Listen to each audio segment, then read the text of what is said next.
Master minds commerce చదవాలనుకునే 10th inter విద్యార్థుల తొలి ఎంపిక. నాకు నా హెల్త్ కావాలి ఫస్ట్, ఆ తర్వాత నా పేషెంట్స్ హెల్త్.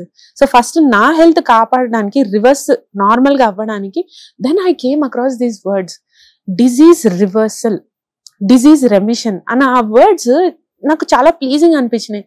వై షుడ్ నా డిసీజ్ కి ఎందుకు కాకూడదు, నాకున్న కండిషన్స్ కి నేను ఎందుకు ఇది చేయకూడదు అని స్టార్ట్ చేశాను. సో ఏం తప్పులు మీరు అంతకుముందు చేశారు? What did you start?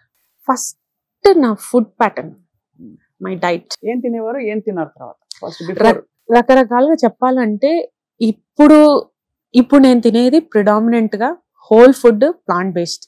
I also eat meat but occasionally. I feast on meet but I don't eat meat on daily basis. రోజు అయితే తినను, బట్ అంటే హోల్ ఫుడ్, ప్లాంట్ బేస్డ్. ఇంతకు ముందు అంతా మా కిచెన్ లో ఆర్డర్ చేసినవి, ఈ రోజు నేను కిచెన్ లో ఆర్డర్ పెట్టేవి ప్యాంట్రీ టోటల్ చేంజ్. అది 4 ఎగ్జాంపుల్ ఏంటంటే, ఇంతకుముందు ఇడ్లీ అంటే ఇడ్లీ రవ్వ ఉండేది, బియ్యం ఉండేది, ఈ రెండు వేసి రవ్వ చేసి ఇడ్లీకి బ్యాటర్ తయారు చేసి. ఈ రోజు ఇడ్లీ అంటే ఈ రోజు ఇడ్లీలో మిల్లెట్స్ ఉంటాయి, బ్రౌన్ రైస్ ఉంటుంది, లేకపోతే జొన్నలు ఉంటాయి, రాగులు ఉంటాయి. ఇవే కాదు, వెజిటబుల్స్ కూడా దాంట్లో వేస్ట్ చేస్తాను. ఇంతకు ముందు ఇది నేను చేయలేదు, నేను ఇప్పుడు ఇది చేస్తున్నాను. దోశ అంటే కూడా అదే. సో వాట్ ఎవర్ అంటే రా మెటీరియల్ నేను వాడేది మొత్తం మార్చేసాను. అంటే ఎక్కడ ప్రాసెస్డ్ లేకుండా minimally process food. So processing food లో నోవా క్లాసిఫికేషన్ అని 4 ప్రాసెసింగ్ వెరైటీస్ ఉంటాయి. మనం 1 అని అంటే జస్ట్ రా, అంటే ఇప్పుడు మనము ఆలుగడ్డ తీసుకున్నాం. For easiest example to explain, ఆలుగడ్డ ఇప్పుడు మనము మట్టిలోంచి తీసింది అట్లే తీసేసాం అనుకోండి, కడిగేసి పెట్టారనుకోండి, అది లెవెల్ 1 ప్రాసెసింగ్ అని. జస్ట్ కడిగాం, దాన్ని ఏం చేయలే, ముక్కలుగా కట్ చేసుకొని ఫ్రిడ్జ్ లో ప్యాకెట్ లో వేసేసారు. జస్ట్ అది మనం ఎంతకాలమైనా స్టోర్ చేసుకోవచ్చు. 18 degrees టెంపరేచర్ పెట్టుకున్నారు అనుకోండి, అది గ్రేడ్ 1. ఇప్పుడు గ్రేడ్ 2 అని అంటే గ్రేడ్ 1 కన్నా కొంచెం ముందుకన్నమాట. అంటే జస్ట్ ఉడకబెట్టి బాయిల్డ్ మ్యాష్డ్, అంటే జస్ట్ ఆలుగడ్డను ఉడకబెట్టేసి తొక్క తీసేసి కొంచెం salt, pepper, that's all is grade 2 అనుకోండి. గ్రేడ్ 3 కట్ చేసి మసాలా వేసి కూరలాగా చేసేసుకున్నాం, టమాటా వేసా, పచ్చిమిర్చి వేసా, అన్ని నార్మల్ రొటీన్ కర్రీ చేసుకున్నాను. ఇది గ్రేడ్ 3.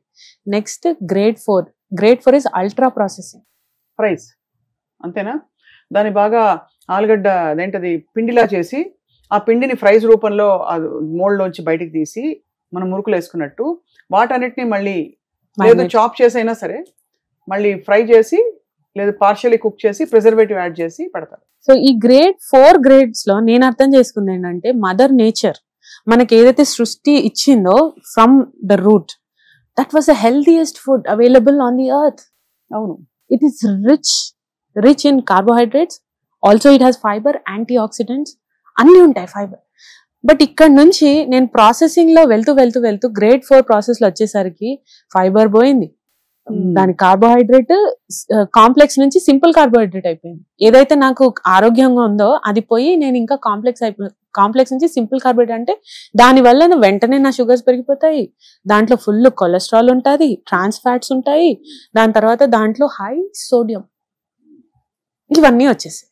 సో అక్కడ నుంచి నేను ఇక్కడ దాని అసలు న్యూట్రియంట్ పోయింది, దాని వల్ల ఉన్న నష్టం అంతా వచ్చింది, పనికిమాలిన పదార్థాలని చేరుతున్నాయి. సో ఈ రోజు కూడా మంచి చక్కగా ఆలుగడ్డ తినొచ్చి ఉడకబెట్టి సింపుల్ మ్యాష్డ్.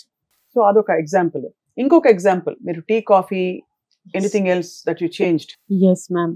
ఎస్పెషలీ చెప్పాలి ఏంటంటే, టీ, కాఫీ విషయంలో నేను ఇంట్లో పాలు తెప్పించడం మానేశాను. పాలు తెప్పించుకో, స్టాప్ ఆర్డర్డ్ మిల్క్.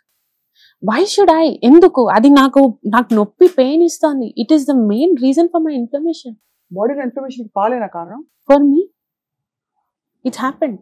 సో నేను ఎప్పుడైతే ఇది తగ్గించాను, కంప్లీట్ గా మిల్క్ మొత్తం ఆపేసాను. అంటే not only milk as a culprit, అంటే ఈ మిల్క్ లో వెరైటీస్ ఉన్నాయి madam. Animal milk, plant milk అనే వెరైటీస్. ఇప్పుడు ఆల్మండ్ మిల్క్, సోయ్ మిల్క్, ఇవన్నీ plant milk. Yes. So plant milk is very useful.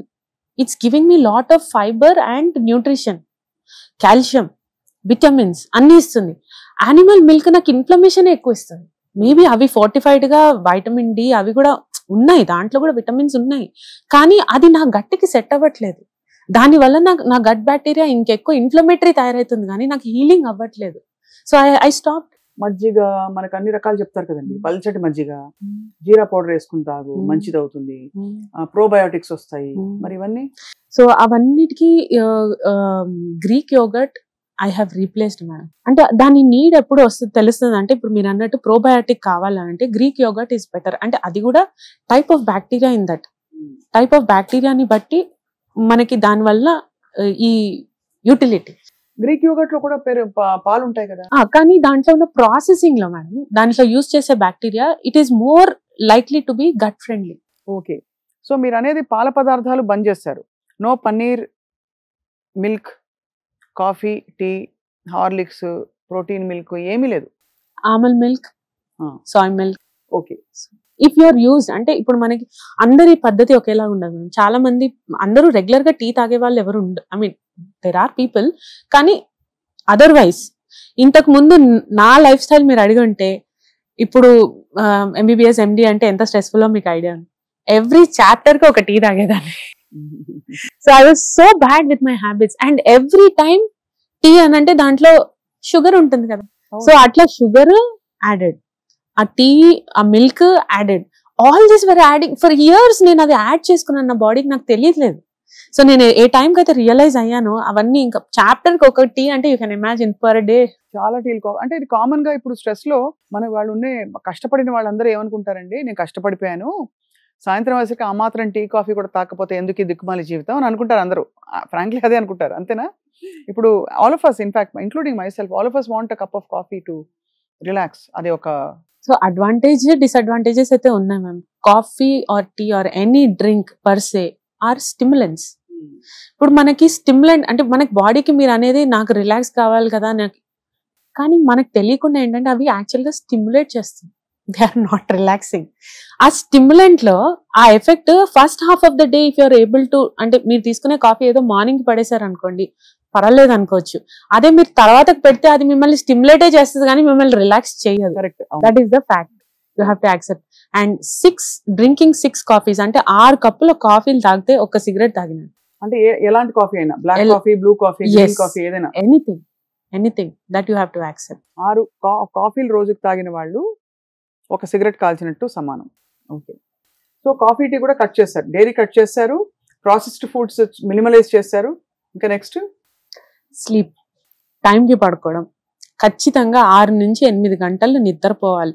అట్లా అంటే నిద్ర రా అని అంటే రాదు, దానికి కొన్ని స్టెప్స్ ఫాలో చేస్తాం. How American college of life style medicine ఎలా చెప్తుందో ఆ స్టెప్స్ ప్రాక్టీస్ చేస్తే మన స్క్రీన్, మామూలుగా ఫోన్ కానీ ల్యాప్టాప్ కానీ పడుకునే ముందు అట్లీస్ట్ 60 to 90 minutes అంటే 1 to 1.5 hours ముందు రూమ్ లో నుంచి తీసేయాలి.